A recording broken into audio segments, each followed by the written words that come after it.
je voudrais quand même, mesdames et messieurs, même si vous le connaissez déjà, vous remémorer le processus de mise en marche de la construction européenne.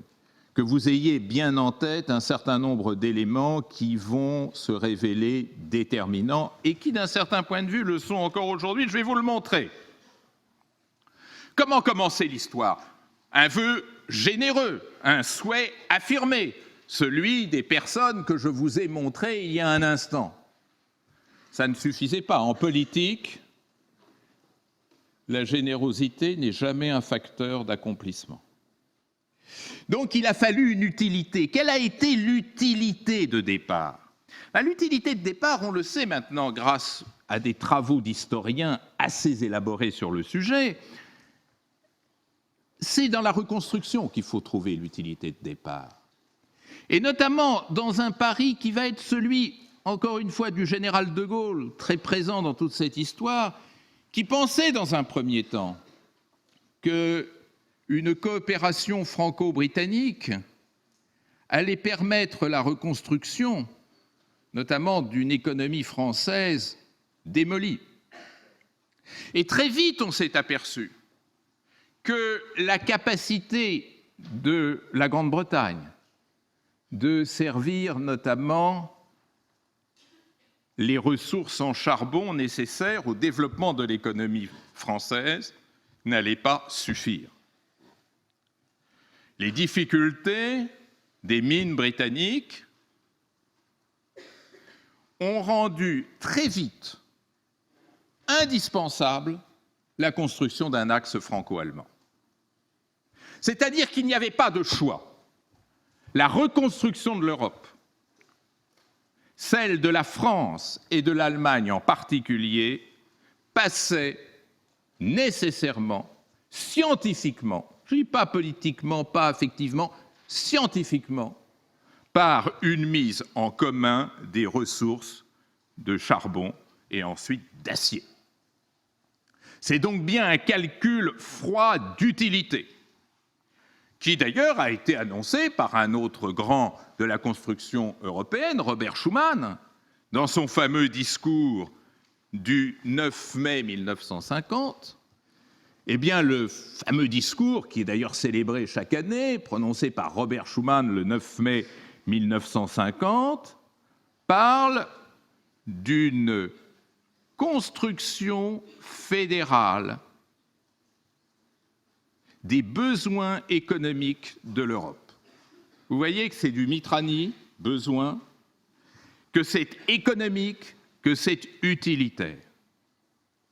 Eh bien, c'est cette utilité, cet égoïsme bien construit et bien pensé qui va donner naissance à tout un processus qui va conduire notamment, en 1951, au traité de Paris, donnant naissance à la communauté européenne du charbon et de l'acier, la fameuse CECA, donc communauté charbon-acier, groupant la France et l'Allemagne, et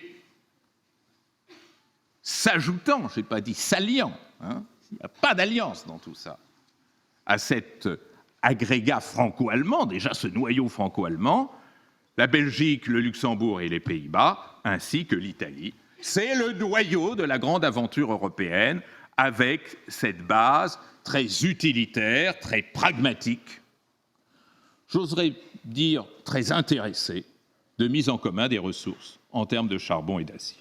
L'Europe pourra ainsi se reconstruire. Vous voyez que l'ambition est modeste, et les plus européens des Européens de dire « Yes, but there is the spillover ».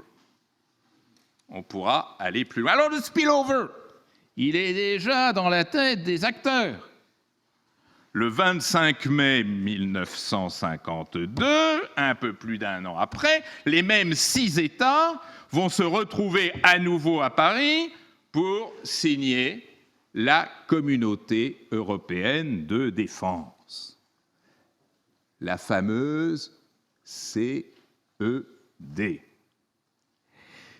qui, elle, fait du spillover sans le savoir, puisque la CED prévoit déjà une armée européenne lié à l'OTAN, qui, comme vous le savez, existait depuis déjà 3 ans, et dans le fameux traité de la CED, un fameux article 38 qui prévoyait une structure politique communautaire. Structure politique communautaire. Alors rappelez-vous ce que je vous disais il y a quelques minutes. Cette espèce de freinage, rétropédalage, dès lors que les États ont le sentiment que leur souveraineté commence à être dangereusement chatouillée. Et c'est ainsi que ce traité signé à Paris, à l'initiative de Français, c'est-à-dire les politiques français ont joué un rôle très important dans l'imagination de la CED, va échouer parce que le Parlement français, le 30 août 1954, dit non, on n'est pas d'accord. Et ainsi, cette partie de la dynamique européenne, plus politique et militaire, va rester de côté. L'Europe qui s'avance n'est qu'une Europe économique. Le spillover ne s'est pas produit. Et d'ailleurs, lorsque on va passer véritablement à la phase institutionnelle, le 25 mars 1957, et lorsqu'on signera alors les traités de Rome, ces traités de Rome vont donner naissance à la CEE, Communauté économique européenne, purement utilitaire, et à l'Euratom, c'est-à-dire cette Europe de l'usage civil de l'énergie atomique, à partir donc de cette coopération au même périmètre, celui des 6 États dont je vous parlais tout à l'heure. Alors, je passe les détails, mais ce qui est intéressant, c'est que ces années 60 et 70 vont être marquées en même temps par des avancées utilitaires, toujours. Nous sommes toujours dans une logique utilitaire, d'utilité économique, freinée de temps à autre par ceux qui considéraient qu'on allait trop loin, ainsi qu'on assistera à la fameuse politique de la chaise vide, opposée par la France, dès lors qu'on remettait en cause la souveraineté des choix nationaux dans les délibérations européennes. C'est ainsi que le général de Gaulle va s'opposer à l'entrée de la Grande-Bretagne dans la CEE. Pourquoi le général de Gaulle va s'opposer à l'entrée de la Grande-Bretagne dans la CEE? Attention, il y a une petite chose très intéressante. Le général de Gaulle, contrairement à ce que disent les ignorants, n'était pas contre l'Europe, il n'a jamais été anti-européen. Le général de Gaulle avait même le sentiment que la France ayant perdu sa puissance, elle pouvait par l'Europe retrouver un leadership diplomatique. Pourquoi? Parce que l'Allemagne ne pouvait pas conduire la diplomatie européenne, on se relevait à peine de la Seconde Guerre mondiale, l'Italie pour les mêmes raisons, et les 3 pays du Benelux parce qu'ils n'en avaient pas, effectivement, la taille critique. Donc le général de Gaulle savait que cette Europe à 6, il pourrait la dominer. L'arrivée de la Grande-Bretagne, candidate, à la demande du Premier ministre de l'époque, Harold Macmillan, inquiétait le général de Gaulle, craignant ainsi que la France perde son pari de leadership diplomatique. C'est ainsi que le général de Gaulle, dans une rencontre assez célèbre, lui a refusé de favoriser cette candidature britannique.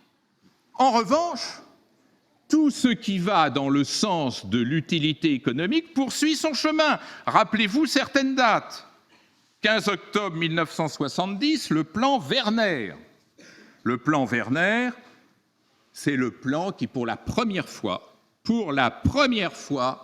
parle de monnaie unique. L'idée d'une monnaie unique est lancée ainsi en octobre 1970.